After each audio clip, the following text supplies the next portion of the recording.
Breaking news చూస్తున్నాం. ప్రభుత్వ సంస్థలను మోడీ ప్రైవేట్ వ్యక్తులకు అమ్మేస్తున్నారని ఖర్గే ఆరోపించారు. ఓటింగ్ యంత్రాల స్థానంలో బ్యాలెట్ పేపర్ రావాలన్నారు. మహారాష్ట్ర అసెంబ్లీ ఎన్నికలు పెద్ద మోసమని, ఈ రోజు కాకపోతే రేపు వాస్తవాలు బయటికొస్తాయన్నారు. ఈ అంశంపై పోరాడాలని పిలుపునిచ్చారు. ఏఐసీసీ విస్తృత స్థాయి సమావేశంలో కీలక నిర్ణయం తీసుకున్నారు.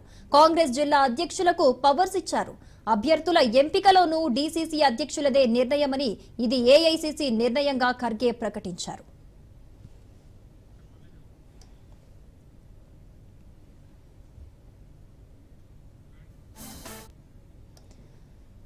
ప్రభుత్వ సంస్థలను మోడీ ప్రైవేట్ వ్యక్తులకు అమ్మేస్తున్నారని ఖర్గే ఆరోపించారు.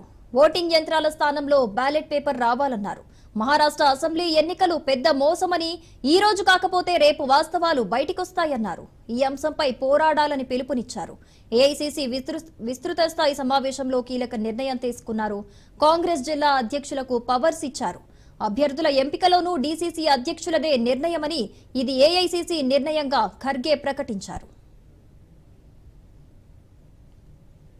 के विकसित देश ईवीएम को छोड़कर बैलेट पेपर की तरफ चल गए। कहीं भी दुनिया में ईवीएम्स नहीं है, सिर्फ भारत में है।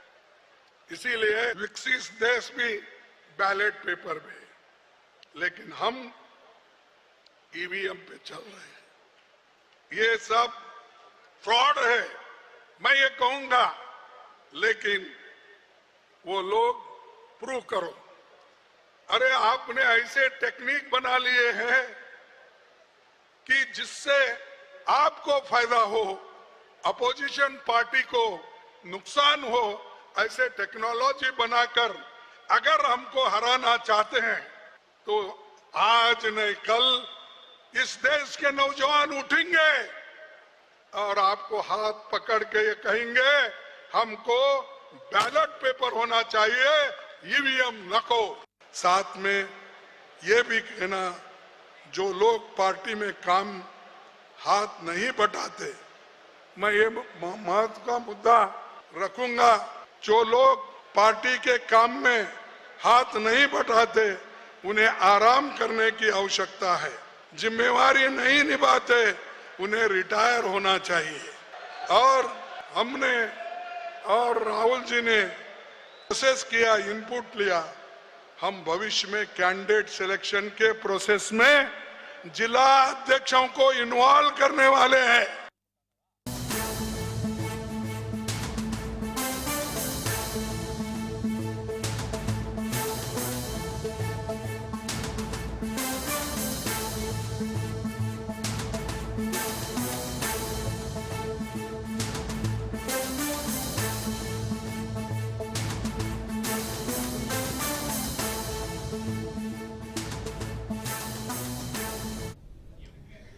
ఏపీలో కాకి వర్సెస్ ఖద్దర్గా మారింది వ్యవహారం. నిన్న ఏపీ పోలీసులపై జగన్ హాట్ కమెంట్స్ చేశారు. ఎప్పుడూ చంద్రబాబు పాలన కొనసాగదని, చంద్రబాబుకు ఊడిగం చేసే వారికి శిక్ష తప్పదంటూ వ్యాఖ్యానించారు. అధికారులకు తొత్తులుగా వ్యవహరించిన పోలీసులను బట్టలు ఊడదీసి కొడతామన్న కామెంట్స్ ఇప్పుడు హాట్ టాపిక్ అయ్యాయి.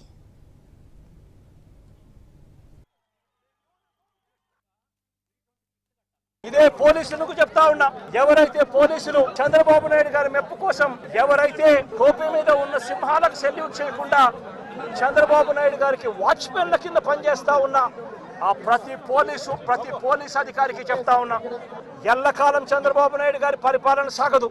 చంద్రబాబు నాయుడు గారి పరిపాలన త్వరలోనే వస్తుంది. ప్రతి పోలీస్ అధికారికి కూడా చెప్తా ఉన్నా, మీ బట్టలు తీస్తామని చెప్పి ప్రతి పోలీస్ అధికారికి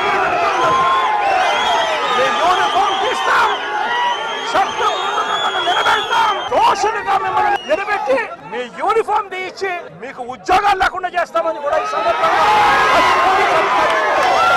ప్రతి పోలీస్ అధికారిలో కూడా మార్పు తెచ్చుకోండి. ఎల్లకాలం ఇదే పరిపాలన సాగదు. మీరు చేసిన ప్రతి పనికి కూడా వడ్డీతో సహా లెక్కేసి మిమ్మల్ని దోషులుగా నిలబెట్టి మిమ్మల్ని మీతో కక్కిచ్చే కార్యక్రమం ఖచ్చితంగా చేస్తామని చెప్పి కూడా ఈ సందర్భంగా పోలీసులను బట్టలు ఉడదీసి కొడతా అంటున్నావు. పోలీసులు ఏమన్నా నువ్వు ఇస్తే వేసుకున్న బట్టలు అనుకున్నావా? కష్టపడి చదివి రన్నింగ్ రేసుల్లో ఎగ్జామ్స్లో పాస్ అయి ఎన్నో వేల మంది పోటీ పరీక్షల్లో నెగ్గి వేసుకున్న యూనిఫామ్ ఇది. నువ్వెవడో వచ్చి ఉడదీస్తా అంటే ఉడదీయడానికి ఇదేమి అరటి తొక్క కాదు. మేము నిజాయితీగానే ప్రజల పక్షాన్ని నిలబడతాం, నిజాయితీగానే ఉద్యోగం చేస్తాం, నిజాయితీగానే చస్తాం, అంతే తప్ప అడ్డమైన దారులు తొక్కం. జాగ్రత్తగా మాట్లాడు జగన్. జగన్ శవ ఫ్యాక్షన్ రాజకీయాలు చేస్తున్నారని ఏపీ హోంమంత్రి అనిత ఫైర్ అయ్యారు. కుటుంబ తగాదాలతోనే లింగమయ్య హత్య జరిగిందని, దాన్ని రాజకీయ హత్యగా జగన్ చిత్రీకరిస్తున్నారని ఫైర్ అయ్యారు. లింగమయ్య కుటుంబాన్ని జగన్ పరామర్శించిన తీరు బాధాకరమన్నారు. జగన్ మానసిక పరిస్థితిపై జారిపడుతున్నామని, జగన్ పాలనలో వైసీపీ సెక్షన్ల ప్రకారం పోలీసులు పనిచేశారన్నారు. ఒంటి మీద కాకి చొక్కా పడాలంటే ఎంత కష్టపడాలో తెలుసా జగన్ అంటూ ప్రశ్నించారు. మహిళా ఎస్పీని బట్టలు ఊడదీస్తా అంటావా అని ఫైర్ అయ్యారు. జగన్మోహన్ రెడ్డి ఏదో రకంగా శవ రాజకీయాలు చేసైనా ఫ్యాక్షన్ రాజకీయాన్ని మళ్ళా తెరలేపాలి అనే ఉద్దేశంతో నిన్న అతను చేసిన ఒక డ్రామాను చూస్తా ఉంటే ప్రజలు కూడా ఇలాంటి వాడినే ఇంతకు ముందు 151 సీట్లు ఇచ్చి మనం సీఎం చేశామని సిగ్గుపడే పరిస్థితి కనిపిస్తా ఉంది.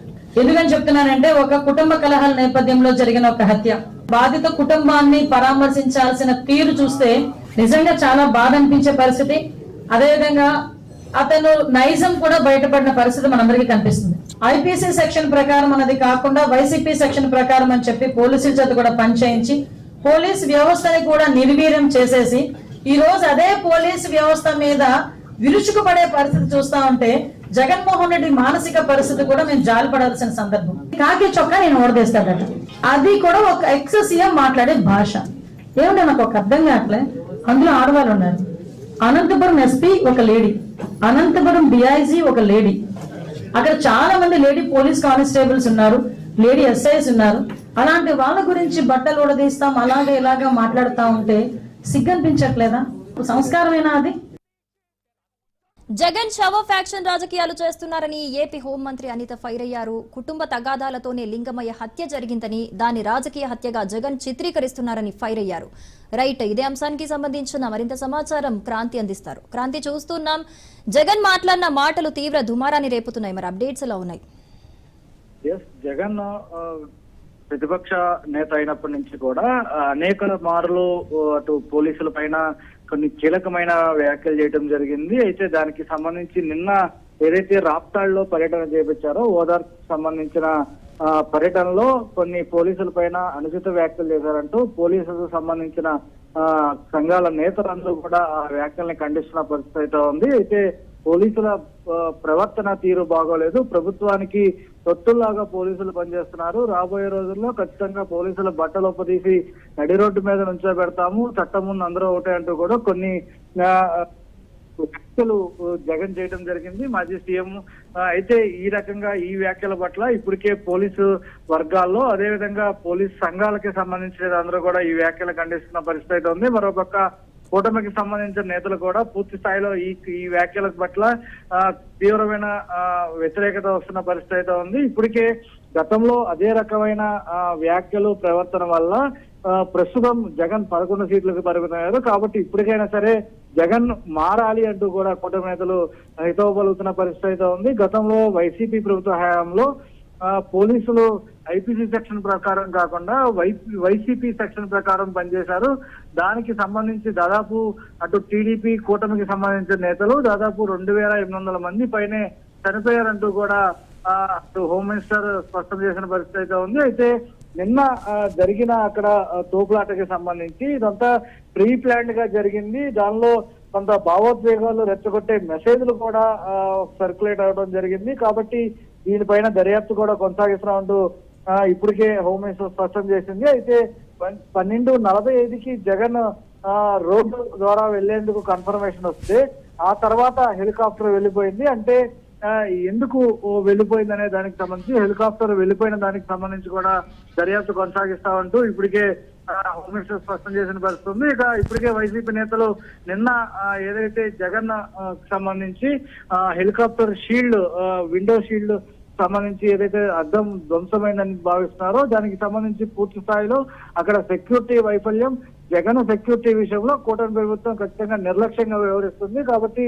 రాబోయే రోజుల్లో పూర్తి స్థాయిలో ప్రభుత్వానికి ఖచ్చితంగా సమాధానం చెప్తాం. ఇప్పటికైనా సరే పోలీసులు కూటమికి అనుకూలంగా కాకుండా ప్రజలకి సేవ చేయాలి, ప్రజలకి అనుకూలంగా పనిచేయాలంటూ కూడా వైసీపీ నేతలు ఒక పక్కన స్పష్టం చేసిన పరిస్థితి ఉంది. ఇక ప్రస్తుతం జగన్ చేసిన కామెంట్స్ అనేవి అటు తెలుగు రాష్ట్రాల్లో ప్రస్తుతం ఆ ఏపీ వ్యాప్తంగా కూడా చర్చనీయాంశంగా మారినాయి. దాంతో పాటు పోలీస్ ప్రాసెస్ కాకీగా కూడా మారిన పరిస్థితి ఉంది. నిన్నటి నుంచి కూడా పోలీసు సంఘాలకు సంబంధించిన ముఖ్య నేతలు, అదేవిధంగా ఇప్పటికే దానికి సంబంధించి మాజీ పోలీస్ అధికారులు అందరూ కూడా స్పందిస్తున్న పరిస్థితి ఉంది. జగన్ ఈ వ్యాఖ్యలకు సంబంధించి గతంలో కూడా అటు వల్లభనేని వంశీ అరెస్ట్ సమయంలో కూడా ఈ రకమైన వ్యాఖ్యలు చేయడం జరిగింది, మళ్ళీ ఇదే రకమైన వ్యాఖ్యలు చేయడం జరిగింది. కాబట్టి ఇలాంటి వ్యాఖ్యలు చేసే వారిపైన ఖచ్చితంగా కేసు పెట్టాలంటూ కూడా పోలీసు సంబంధించిన మహిళా పోలీసులు కూడా ప్రభుత్వాన్ని, అటు సీఎం, హోమ్ మినిస్టర్, అదేవిధంగా డిప్యూటీ సీఎం ను కూడా కోరుతున్న పరిస్థితి ఉంది. అయినప్పటికీ కూడా జగన్ వ్యాఖ్యల పట్ల ప్రస్తుతం పోలీసుల్లో కొంత అసంతృప్తి, భయాందోళనకు గురవుతున్నామంటూ కూడా స్పష్టం చేసిన పరిస్థితి ఉంది. Right Kranti, thank you. మాత్రము ఈ కూటమి ప్రభుత్వంలో అభివృద్ధి కార్యక్రమాల మీద డిస్కషన్ ఉండదు.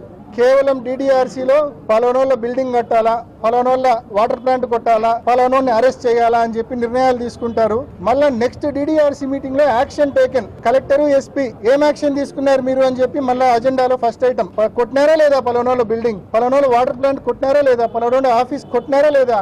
ఇంత నీచంగా, ఇంత అప్రజాస్వామికంగా ఈ ప్రభుత్వం నడుస్తా ఉంది. నిజంగా 10 మాసాల్లోనే 11 మాసాల్లోనే ప్రజల్లో తీవ్రమైన వ్యతిరేకత మూట కట్టుకున్నారు. నిజంగా అధికారులు కూడా ఒకసారి ఆలోచించాలా, నిజంగా ముఖ్యంగా పోలీసులు ఒకసారి ఆలోచించాలా.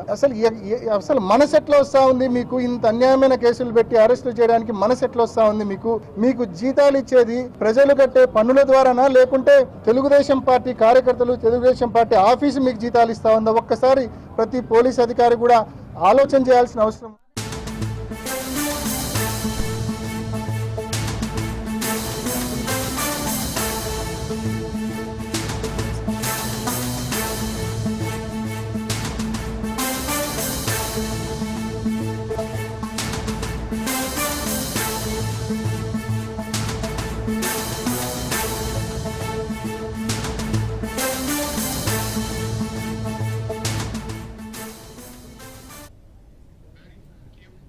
బ్రేకింగ్ న్యూస్ చూస్తున్నాం. కోనసీమ జిల్లా రామచంద్రపురంలో బాంబు పేలులు కలకలం రేపింది. రామచంద్రపురం బాణాసంచ కాల్పుల్లో ఘటన చోటు చేసుకుంది. స్వల్ప గాయాలతో 15 మంది స్థానికులు బయటపడ్డారు. ఈ ఘటనలో పెను ప్రమాదం తప్పింది. లక్షల్లో ఆస్తి నష్టం జరిగినట్లుగా తెలుస్తోంది. శ్రీ వెంకటేశ్వర స్వామి కళ్యాణ మహోత్సవంలో ఈ ఘటన జరగ్గా కేసు నమోదు చేసుకుని పోలీసులు దర్యాప్తు చేస్తున్నారు.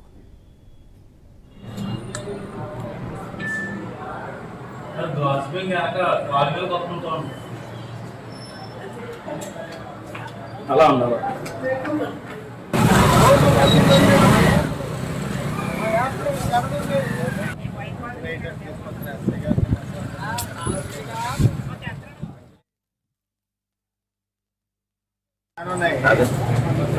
తయారు చేసినండి ఉడికి మీరు చేసుకోవటంలో పొరపట్లేదు, జోలు కాల్చుకుంటారు, చేసుకుంటారు. అదోసారి ఆయన ఇన్స్ట్రుమెంట్ చూసారా మీరు? నేను చూశాను ఫోటోలో. ఆడు అంత తయారు ఎలా చేశాడు? ప్రాణాలు ఇప్పుడు గోడ లేకపోతే ప్రాణాలు పోతే ఎవరు సమాధానం? తయారు చేసినోండి ముందర సాల్వ్ చేసుకోవడం 90 రకాలుగా చేసుకుంటారు. సాల్వ్ చేసుకోవద్దని మన తయారు చేసినాడు. అంత డేంజర్ గా ఎలా తయారు చేశాడు అన్నది పెద్ద పాయింట్. అది కంగారు పడక జరిగింది అలా కదండి. జరిగింది జరగక ముందు ఎవరో దాని విషయంలో పెద్ద ఇది తీసుకోలేదు. జరిగిన తర్వాత ఇది ఎలా జరిగింది, అది ఎలా జరిగింది అన్నది పోలీసు వారు తీరుస్తారు, ఎవరు తీరుతారో అలా తీరుతారు. డిపార్ట్మెంట్ చూసుకుంటుంది అదంతా ఎక్కడ తప్పు జరిగింది అన్నది. కోనసీమ జిల్లా రామచంద్రపురంలో బాంబు పేలులు కలకలం రేపింది. రామచంద్రపురం బాణాసంచ కాల్పుల్లో ఘటన చోటు చేసుకుంది. ఇదే అంశానికి సంబంధించిన మరింత సమాచారం దత్తుని అడిగి తెలుసుకుందాం. దత్తు, చూస్తూ ఉన్నాం వెంకటేశ్వర స్వామి కళ్యాణ మహోత్సవంలో అపశృతి జరిగినట్లుగా తెలుస్తోంది. మరి దీనికి సంబంధించి పోలీసులు ఏమంటున్నారు? ఎవరి వల్ల అసలు ఈ తప్పిదం జరిగినట్టు తెలుస్తోంది? ఈ కోనసీమ జిల్లా రామచంద్రాపురంలో ఈ ఘటన చోటు చేసుకుంది. నిన్న రాత్రి ప్రాంతంలో జరిగింది. ఆలస్యంగా కూడా వెలుగులోకి వచ్చిందని చెప్పొచ్చు. నేను పూర్వపరాలు చూసుకుంటే కనుక తాపీ మేస్త్రుల సంఘం, అంటే భవన నిర్మాణ కార్మికులు ఎవరైతే ఉన్నారో వారు వెంకటేశ్వర స్వామి కళ్యాణ మహోత్సవాన్ని గ్రాండ్ గా నిర్వహించాలని చెప్పి పెద్ద ఎత్తున ఏర్పాట్లు చేశారు. ఈ నేపథ్యంలో బాణసంచా కొన్ని కూడా తీసుకొచ్చి కాల్చడం జరిగింది. బాంబులు తాకిడికి ఈ యొక్క ప్రమాదం జరిగినట్టు పోలీసులు నిర్ధారించారు. అందులో 15 మందికి స్వల్ప గాయాలయ్యి, భవనాలు అయితే మాత్రం పూర్తిగా దెబ్బతిన్నాయి. వికాస్ సంస్థకు చెందినటువంటి ఓ బిల్డింగ్ చాలా దారుణంగా దెబ్బతిందని చెప్పేసి స్థానికులు చెప్తున్నారు. మరోవైపు కొద్దిమందికి స్వల్పంగా గాయాలైనటువంటి వారిని ప్రథమ చికిత్స కోసం ఆసుపత్రికి తరలించారు. అందులో ఇద్దరికి కొద్దిగా ఇబ్బందికర పరిస్థితులు ఉన్నాయని చెప్తున్నారు. మరోవైపు ఈ బాణసంచా కాల్చినప్పుడు బాంబులు తీవ్రత అధికంగా ఉండడం వల్లే ఈ యొక్క సంఘటన చోటు చేసినట్టు మన స్థానికులు చెప్తారు. ప్రస్తుతం అయితే దీని మీద దర్యాప్తు కొనసాగుతుంది. Right Dattu, thank you. Nirmal జిల్లాలో రైతులు రోడ్డెక్కారు. నిర్మల్ జిల్లా నచ్చనేల్లాపూర్ రహదారిపై రాస్తారోకో నిర్వహించారు. పంటలకు సరిపడా సాగునీరు విడుదల చేయాలని డిమాండ్ చేశారు. వరి సాగు రైతులకు సరిపడా నీరివ్వాలని ఆందోళనకు దిగారు. ఫోన్లో ఎమ్మెల్యేను రైతులు నిలదీశారు.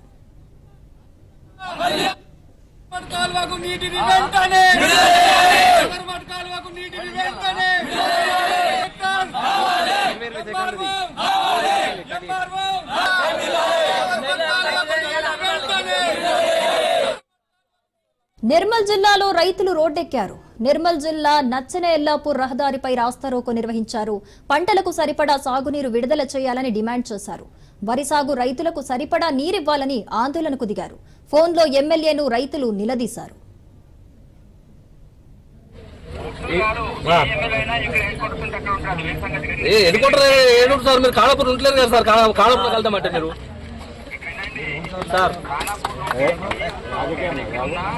సమస్య పరిష్కారం కావాలంటే సార్ ఫోన్ చేస్తే సార్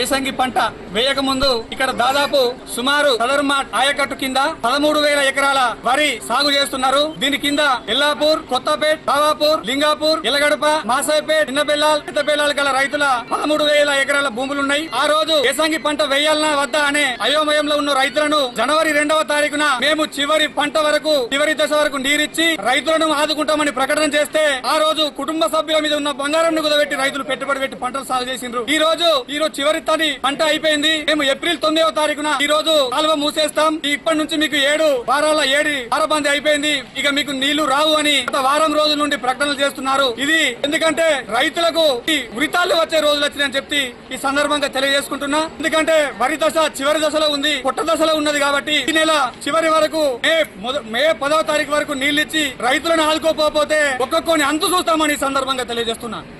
ఏదైతే ఈ సాదర్మాట్ కాలువ నీటి విడుదల చేశారో ఈ నెల కంప్లీట్ గా నీటి విడుదల రావాలా. రైతులు మొత్తం బెల్లం పుస్తలు తాడుకుపెట్టి ఉన్నారు కాబట్టి మా జేబులో చిల్లి కావాలి, అసలు జేబే లేకుండా అయిపోయింది. ఈ రైతులకు అదే తాగుడా మురిపెట్టుకుని చచ్చుడా అన్నది ఏది మాకు బరాబర్ లేకుండా ఉన్నది. ఈ నెల లాస్ట్ వరకు కంపల్సరీ నీటిని విడుదల చేయాలి. చిన్న ధర్నాలే కావచ్చు, కానీ కాకుంటే ఇటువంటి ధర్నాలు ఎన్నో చేస్తాం మేము. రైతులను ఏ నాయకుడు కూడా చిన్న అంత చూపు చూడకూడదని ధర్నాలో మేము చెప్తున్నాం. జనవరి 2వ తారీఖు నాడు అక్కడ సదర్మాట్లో నీళ్లు వదిలేదు. ఇక్కడ మాకు అందేసరికి జనవరి 7వ తారీఖు నాడు మా పొలాలకు చేరి జనవరి 7వ తారీఖు నాడు మేము వరి మొలక వేసుకున్నాం. అప్పుడు ఫస్ట్ ఏమన్నారు అంటే చివరి దాకా మాకు నీళ్ళు ఇస్తామని హామీ అనేది ఇచ్చారు. ఇప్పుడు ఏమైంది అని అంటే మాకు సదర్మాట్కు సంబంధించిన ఏఈ కానీ జేఈ కానీ వాళ్ళు ఎటువంటి రెస్పాన్స్ లేదు. మాకు చివరి ఆయకట్టు వరకు నీళ్ళు అంతా లేవనంటే ఆల్రెడీ పీరియడ్ అయిపోయింది అని అంటున్నారు. ఇప్పుడు మొత్తం మీద పొట్ట దశలోనే ఉన్నది. జనవరి 7 నుంచి ఏప్రిల్ 9 వరకు సరిగ్గా 90 రోజులు అయింది. 90 రోజుల వల్ల ఎటువంటి వరి పండుతుందో వాళ్ళే చెప్పాలా అని మాకు ఇప్పుడు కనీసం ఏప్రిల్ చివరి వరకు నీళ్లు అందించి రైతుల పంటలు పండించడానికి సహకరించగలరని కోరుతున్నాను.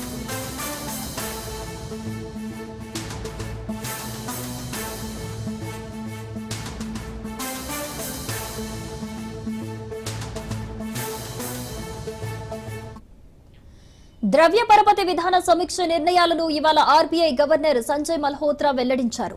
రెపో రేటుపై 25 బేసిస్ పాయింట్లు తగ్గించినట్లు చెప్పారు. దీంతో గృహ రుణాలపై వడ్డీ రేట్లు తగ్గే అవకాశాలున్నాయి. రెపో రేటును 6.25% నుంచి 6% తగ్గించినట్లు ఆర్బీఐ గవర్నర్ తెలిపారు. రెపో రేటు తగ్గించడం వల్ల బ్యాంకులపై రుణభారం తగ్గనుంది.